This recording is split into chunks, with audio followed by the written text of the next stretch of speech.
안녕하세요. 주말농부TV입니다. 예, 마늘 텃밭에서 물을 주고 있습니다. 지금 봄인데도 뭐 봄비가 이렇게 거의 내리지 않고 굉장히 건조해서 물을 좀 주고 있고요. 1차 추비를 주고 나서 물을 한번 주고, 지난주에 주말에 물을 한번 주고, 또 이제 주말에 대해서 이렇게 와서 텃밭에서 이제 물을 주고 있는데, 일주일 만에 주고 있는 거죠. 이 마늘은 그래도 이렇게 건조할 때는 물을 반드시 줘야 됩니다. 그리고 마늘 비료를 주고 나서도 물론 잘 녹는 비료라고 하더라도 꼭 물을 주는 게 좋습니다. 이렇게 비 소식이 없고 너무 건조하고 메말라고 이렇게 바람 많이 불고 이럴 때는 꼭 물을 많이 좀 줘서 뿌리가 빨리 활착이 되고, 또 이 미끄럼졌던 영양분, 그리고 우끄럼 준 비료, 이런 것들을 흡수할 수 있게끔 도와주는 게 초반에 마늘 성장하는데 굉장히 크게 도움이 됩니다. 이 뿌리가 지금도 길게 땅속에 들어가 있지만 크게 활착이 된 게 아니거든요. 얘네가 이제 땅 속에서 이제 굉장히 뻗어 나가 있어야 되는데, 탄탄하게 붙어 있어야 되는데, 그러면 이제 뿌리 활착이 잘 되고 비료 흡수도 잘 하기 때문에 초반에 알도 이제 굵어질 수 있는 기반이 되고, 대도 커지고 잎도 쑥쑥 크게 됩니다. 그래서 이제 물을 초반에 주는 거니까 꼭 참조하시고요. 물 다 주고 나서 또 한번 설명을 드리겠습니다. 자, 물을 이제 금방 좀 줬는데요. 이 보시는 거는 의성 육종 마늘이고요. 지난해 캤던 마늘을 쪼개서 심은 게 아니고 주화 마늘을 심고 거기서 이제 종구를 얻은 조그만 밤톨만한 주화 종구입니다. 주화 종구를 구매를 했어요. 작년에 좀 구매를 한 1000개 정도 해서 이렇게 한 1000개 정도 심었는데, 주화 종구 중에 뭐 이제 알이 이제 별로 안 좋았던 애들은 이렇게 안에서 썩어가지고 안 나오는 애들도 있고, 여기도 이제 빈자리가 있죠. 이런 애들은 겨울에 이 안에서 썩어서 안 나오는 애들이고, 나오는 애들은 이렇게 이제 잎이 지금 좀씩 벌어지고 잘 크고 있습니다. 지난주에 영상 보신 분들 알겠지만 아마 부직포 걷자마자 이렇게 잎이 다 벌어지진 않았었어요. 뭉쳐 있거나 이제 막 떡잎이 벌어지기 직전 그런 상태였던 애들이 대부분이었는데, 일주일 만에 이렇게 잎들이 이제 벌어지고 아마 이제 잎이 세 잎 정도로 이제 생기는 그런 딱 현상으로 이렇게 보여지고 있습니다. 물을 좀 줘야 돼요. 확실하게. 이게 너무 건조합니다. 요즘 날은 굉장히 좋은데 너무 비가 안 와서 바람 많이 불고, 그렇죠. 그러다 보면 아무리 웃거름을 비료를 준다고 하더라도 비료가 녹질 않아요. 수용성 비료라고 하더라도 위에만, 겉에만 이렇게 녹아 있고 안으로 스며들지 않고, 그러면 나중에 비가 많이 왔을 때 서로 모여있던 비료들이 땅속으로 스며들어서 한 번에 이제 흡수가 돼서 굉장히 이제 벌마늘 생길 가능성이 높기 때문에 꼭 추비를 하고 나서는 물을 주는 게 좋습니다. 그래야 빨리 흡수가 되고, 또 이 안에도 심기 전에도 저희가 밑거름을 뿌렸잖아요. 그 밑거름들도 이제 빨아 먹어야 돼요. 그러니까 이 뿌리 활착에 이제 도움이 됩니다.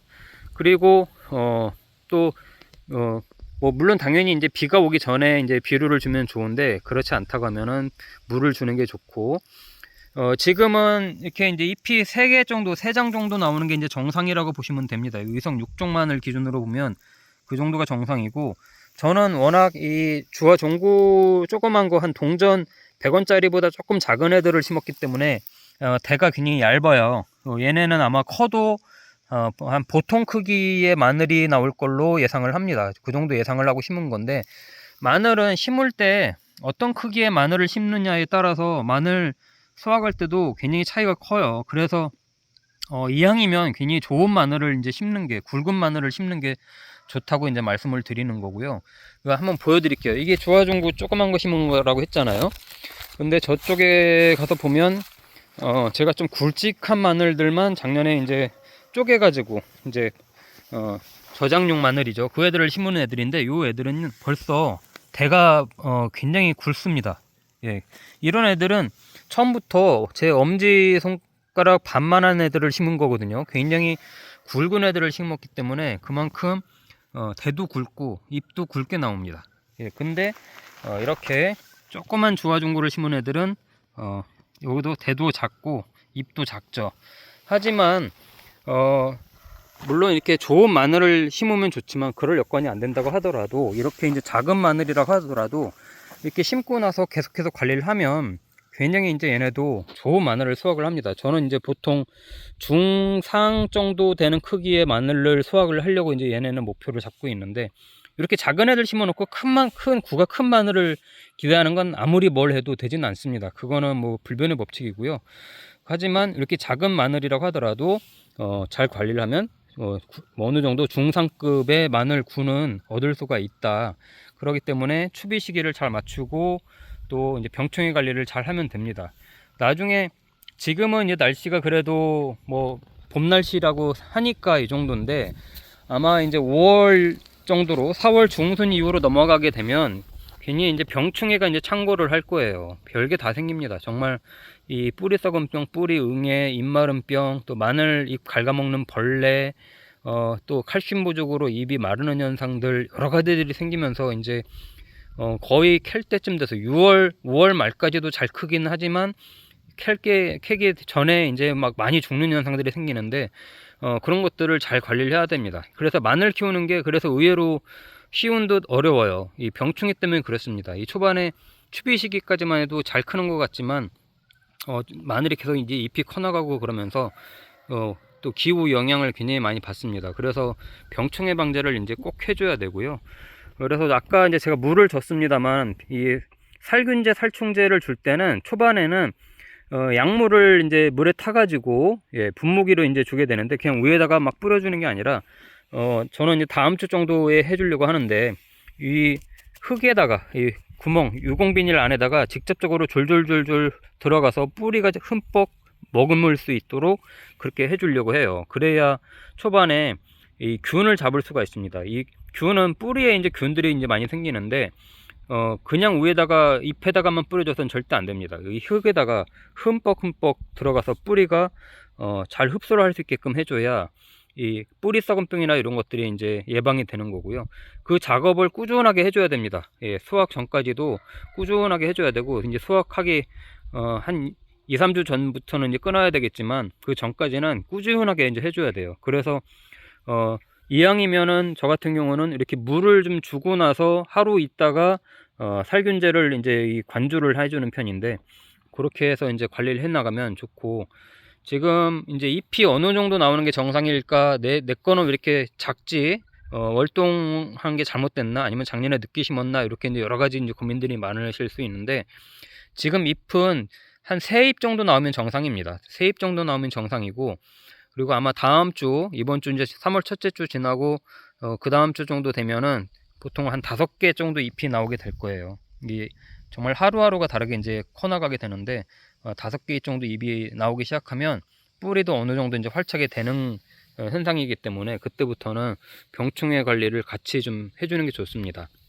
제 옆에는 이렇게 양파도 같이 심고 있는데 자, 양파도 제가 작년에 이거 똑같이 심었어요. 마늘 심을 때 똑같이 심어서 위에 활대를 좀 해주고 부직포를 세워줘서 눌림 현상이 없이 잘 컸는데 얘네도 이렇게 초반에는 잘 커나가다가도 나중에 이 뿌리 썩은 병, 그 균들로 인해서 특히 균들로 인해서 죽는 경우가 되게 많아요. 그 뭐 사그라드는 경우도 있고 잘 크다가 녹아내리는 경우도 있고 그런데 이제 그런 것들도 똑같이 살균제를 해주면 좋습니다.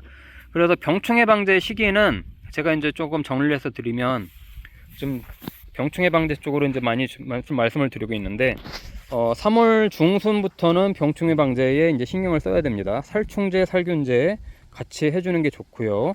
살충제는 기본적으로 고자리파리 약을 잎제로 뿌려졌기 때문에 지금은 다시 또 뭘 해줄 건 아니지만 그래도 얘네가 또 이제 알을 까고 나서 고자리파리 알을 까고 나서 또 활동하는 애들이 있을 수 있기 때문에 살균제를 물을 타서 줄 때 살충제도 같이 뿌려주면 좋다. 그렇게 이제 해주는 게 좋고요. 요즘은 또 살균제가 잎제로 된 것도 있어요. 잎제로 된 것도 나오는 애들이 있어서 그런 애들을 지금 뿌려주면 좋습니다. 잎이 더 커가면 이 뿌려주기가 굉장히 힘들거든요. 그러니까 이렇게 지금 아직 작을 때 잎제로 된 애들도 뿌려줘도 되니까 조금 비싸긴 합니다. 농약방 가서 사면은 그런 것들도 파니까 잎제로 된 살균제도 같이 지금 뿌려줘도 좋다.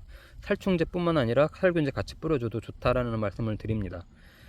마늘 키우는 게 은근히 어렵지만 또 이렇게 재밌어요. 저는 워낙 마늘을 좋아해서 굉장히 이곳저곳 마늘을 많이 심는데 저쪽에는 또 주화를 또 심기도 했어요. 제가 주화 작년에 이제 주화를 좀 어느 정도 좀 받아가지고 뭐 큰 애들은 아니지만 주화를 이런 데 뿌려놨더니 이제 이것도 똑같이 작년에 심은 애들인데 싹이 조그맣게 이제 올라옵니다. 이렇게.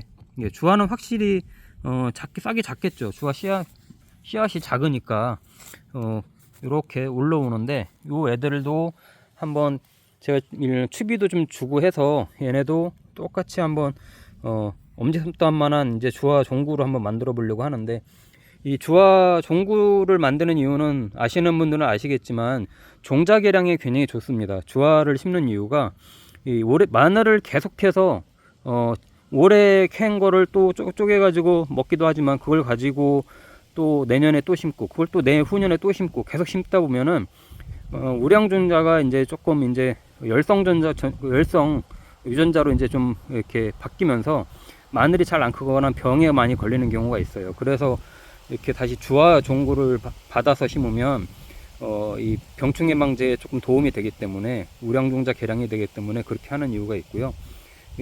아무래도 주화 받기가 쉽진 않은데 뭐 그래도 뭐 받아질 때도 있고 하니까 그런 걸 이렇게 모아놨다가 한 구멍에다가 저 같은 경우도 한 3개에서 5개 정도 이렇게 심었는데 뭐 올해 어떻게 나는지도 한번 공유 드리도록 하겠습니다. 예, 주말농부TV 구독과 좋아요 알림 설정 해주시고요. 여러가지 키우는 거 같이 공유하시면 좋을 것 같습니다. 감사합니다.